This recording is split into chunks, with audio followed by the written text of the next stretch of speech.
So let's first talk about attention.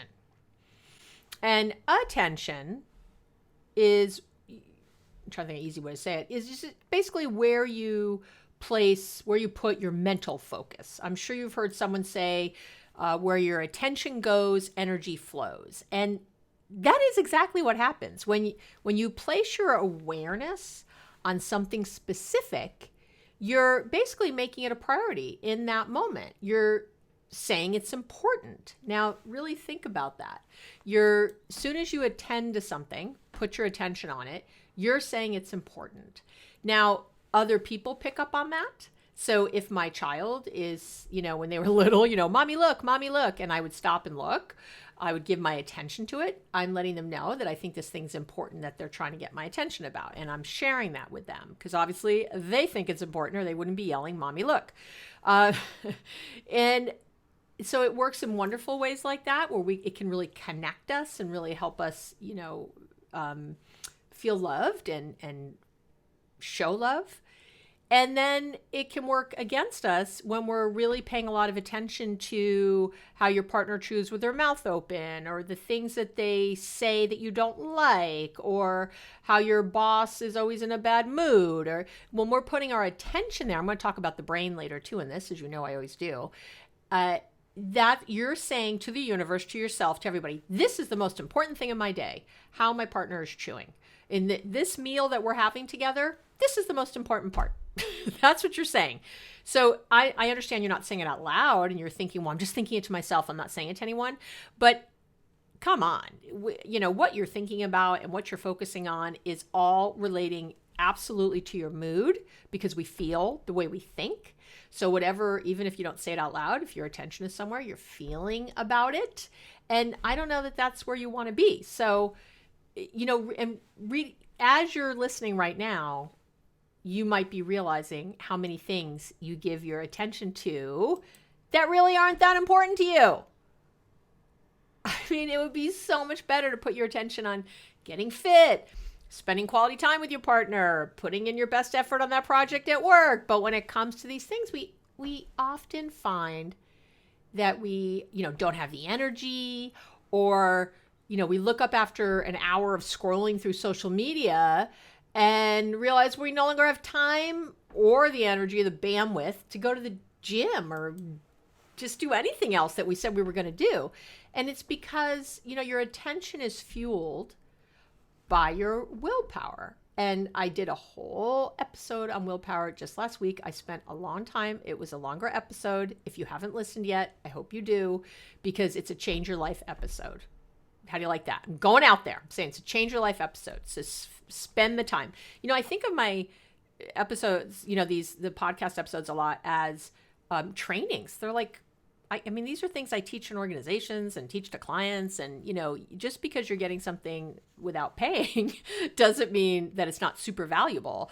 That's how I make every one of these. These are meant to be very valuable to you. And so if you kind of saw it in your head, maybe like, oh, I'm doing a training every week with Abby, that might be a different way to approach it so that you do it. Because so some of you love when the episodes are longer. I get emails. You're like, oh, I love it. It was so great to have so much time with you.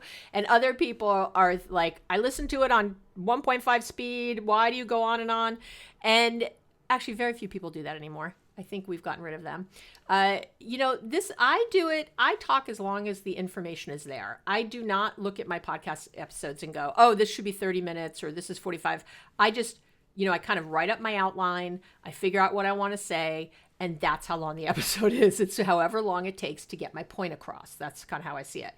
And so, I know that one was a little longer on willpower, but I really want you to listen, watch, whatever.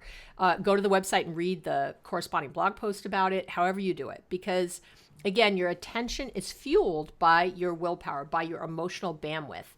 And the things that are likely the most important to you take up more of your willpower. They use more of your emotional bandwidth, unlike looking at blooper videos of your favorite sitcom on YouTube, right? It's different. Now, but I want to talk about what this is. So I get that it's a little more in one way, but it's actually worse for you to be doing those sort of what we call sort of shallow things. And I don't mean shallow like in a really judgy way. I mean things that don't go deep. There's an amazing book, one of my favorite books I read last year before, a couple years ago. It's been a while, by Cal Newport. And it's called, I'll link to it in the show notes. It's called Deep Work: Rules for Focused Success in a Distracted World. And it is brilliant. It's one of my top books. And in it, he talks about imagining your attention as a currency. So really, I want you to sit for a minute and really focus here. So here's how he explains it. Throughout the day, you can spend that currency, that attention, right, on things that are expensive, or you can spend your attention on things that are cheap. And here's what's interesting. Things like reading, writing, any kind of deep work you might do, like if I'm working on the podcast and I'm researching and I'm writing, that's deep work. If I'm, reading a book like that, if I'm having an important conversation with my partner, that's deep work. If I'm calling my best friend and we're on the phone for a little bit, that's deep work. These are things that require attention. Maybe sometimes, I get really I love cooking, as many of you know. I love baking and cooking. I get really into it. I get into a flow state, deep work, okay? When I'm cooking and doing those things. And anything really usually that's meaningful activities, our meditation practice, our prayer practice, our, journaling, all that, those are more meaningful activities, and they require, so get this, I want you to really hear it. They require more of your sort of attention units or, currency. They require more of your attention, but they cost you less when it comes to building your attention reserves. So in other words, the more you do that kind of stuff, the better you get at paying attention. So it's kind of like those activities are cheap, really, because they build your ability to hold your attention longer in the future, right? So you're kind of getting them on the cheap in a way, right? So again, your attention is like a currency. So you go deep, but those things really pay off, and in a big way on the other side. Now, on the flip side, you've got, again, what I was calling like kind of shallow work, anything like updating your Facebook status, posting something on Instagram, watching videos on YouTube, playing games on your phone. These activities require way less of your attention, right? They require so much less. They're so easy, in a moment. But get this, they cost you more of it. They lead to something that, again, I've talked about before, called attention residue. And what that does is it means that when you do it later, it's harder to keep attention. And so when you do those things, it sets you up for having a shorter and a more inattentive attention span later. So those shallow things, those quick things, are expensive. They are costing you. So, and I want to make sure I say this right, because I know it can sound a little confusing, so I want to make sure it does not. So whatever requires less of your attention, those little shallow things, costs you more in terms of your overall attention benefit. And what requires more of your attention ends up costing you less. You get better and better at paying attention the more you do it with the deeper things. I know. So, and I will say this, so especially in the morning, I talk about this kind of stuff a lot in the podcast previously, but I will chat about it again really quickly. When you do things, so I'm always on people to, the hour of power, first thing in the morning, and if it doesn't have to be an hour, it can be 10 minutes of power, I don't care. But taking time, I have a video on YouTube, I'll link to it, the best way to start your day. And I have to write myself a note or I'm going to forget. So I will link to it in these show notes. But if you want, you can just search Abby Medcalf Hour of Power, best way to start your day. I think that's what I called it. But it's like a 10-minute video I did on really starting your day with this time. And it's why lots of successful people do it. I've been doing it for many, many, many years. And that morning time is when I'm spending time doing deeper work. I'm meditating. I'm reading things that are really going to, fill my life differently. I'm journaling. I'm praying. I work. It's when I work out. I do all these things. And so I'm in these sort of deeper levels, but what's happening is I am able to keep my attention later when I have to do thick reading and when I have to, when I'm writing up a podcast episode or a blog post, when I'm, doing this deeper stuff later, I'm able to hold my attention to it for a very long period of time. Obviously, when I'm meeting with clients, I don't have the kind of job where I can be daydreaming during a session. I have the kind of job where the entire time I'm meeting with someone, I have to be 100% there. And actually, I have it here with you right now. I am 100% right here, right now. I am not thinking of a shopping list or what I have to have for dinner or nothing. Occasionally, I think that I'm thirsty and I take a sip of water. That's about it. I am 100% here with you. And I know you feel it because I'm giving you my full attention. Even though you're not in the room with me, I know you feel it because you write to me all the time and tell me you do, which I love, by the way. And I feel it, which I love. It makes this such a special time for me. You always hear about how much I love doing this. And it's because it feels special because of the way I'm attending to you. And I like it. It fills me up, makes me feel good. So that morning time and how I set it up. Now, if you're waking up first thing and you're on your phone playing games or looking at email, that's not deep work. Or, checking your status or, on Facebook or Instagram, whatever you do, or TikTok, whatever, when you're doing that, you're creating this attention residue and this is an expensive thing you're doing. That's what I want you to get, especially first thing. You are setting yourself up to have less attention later. And so then what happens, of course, is that your brain, I'm going to explain more of this as the podcast goes on, your brain starts to reach for your phone and you get like what we call kind of a craving. And you think you need more coffee or more things to pay attention. And, it's a vicious, vicious cycle. And really, the biggest way you can change that is just right now, starting today, stop using your mornings. At least that first hour of your morning, really focus on yourself and doing some things that are uplifting for yourself. Just try that. I am telling you, you're going to see a change very quickly. So I really want you to examine each day kind of from a cost-benefit analysis. Are you spending the majority of your time on things that require more attention but cost you less? Right? Playing with your kids, reading a great book, finishing that project, focusing on your workout? Or are you spending more time in the stuff that doesn't take much attention but is expensive in the end? Spending time on social media, playing video games, watching 3-minute YouTube videos, right? Doing that kind of stuff. I have an entire podcast dedicated to your attention management problems, and I'll again link to it. But for now, let me say this. Treat the information you consume like the food you put into your body. I want you to think of that. How much of it is junk or empty calories? You're consuming all the time. When you're consuming, you're bringing things in.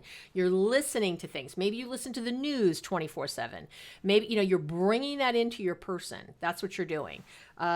You are anything you pay, if you're shopping all day online or just aimlessly wandering around, that is where you're putting your attention, and it is empty junk calories. So think about it. I want you to really think about it. I want you to think about, I'm not saying you can never go on social media or never, God knows I online shop, evidenced by my fabulous shirt, but I'm very careful about it. I'm thoughtful about it. I think about when I'm doing it. And I, for sure, never, ever, ever, ever do it in the first part of the day at all. If that ever comes up, it's definitely something later in my day. I don't waste my time on that stuff early because, and I don't say waste my time because it can be fun to do those things. I'm not saying that. I'm saying when you do it. When you're doing it so early like that, again, you're setting up that attention residue and you're getting yourself in trouble. And and because I'm saying this, I want you to keep in mind that your past doesn't equal your future. Your past equals your present. Everything you're doing now, today, equals your future. So even if you've had a long history of placing your attention in unhealthy places, you can change all that right now, right today. Because what you begin to place your attention on will absolutely, absolutely blossom. It will grow. And the opposite is true. What you stop focusing on will wither. It'll diminish. It'll go away. That's what's so amazing, because what you focus on grows. So while you're paying attention to some things and, really elevating them in your vision, those things you're not paying attention to anymore will fade and become less important. And, I say this a lot to people as they're trying to figure out sort of what to do in their lives. A lot of it we think, oh, I have to not do this. I remember getting, when I was getting clean and sober, we always tell people, don't hang around with people, places, and things, right? People, places, and things that were negative. And the problem is, if all your friends were, are using, but that's all the friends you have, it's very hard to think of just saying goodbye to everybody and not having any friends. So when I'm working with clients who are trying to do that, I say to them, don't even worry about saying goodbye or blocking everybody or doing any of that. Just focus on who you do want to be with. Start spending, after maybe go to a 12-step meeting and ask someone out for coffee, maybe find a sponsor and start talking to that person. In other words, you just start to focus where you do want to go. And guess what starts to happen? You have less time for your old using friends. That's what's going to happen very naturally. And it doesn't feel like such a loss. It's not such a black and white thing that happens. So, and I want you don't have to be sober to think in that way. You don't have to have been a drug addict to think like that. Anything in your world that you're trying to, if you really want to have a better relationship with your partner, you don't have to try to fix everything that's been wrong. Instead, that can come, but instead just think of one thing you do want and start focusing on that. Trust me, it'll start taking up more of your time. It'll become its own domino effect. Just like thinking of negative things becomes a domino effect, thinking of positive things becomes a domino effect. So, and the really the way to do this is to pay attention, when you're paying attention, to what's in your present moment, not what's in the past, not what already happened. You can't move forward if you're focused on the past. That sounds kind of like a bumper sticker, doesn't it? But you can't move forward if you're focused on the past. What's happened before doesn't have to have any bearing on what happens today or what happens tomorrow. In fact, again, as you focus on things from a new perspective, you actually start to change the outcome. Absolutely.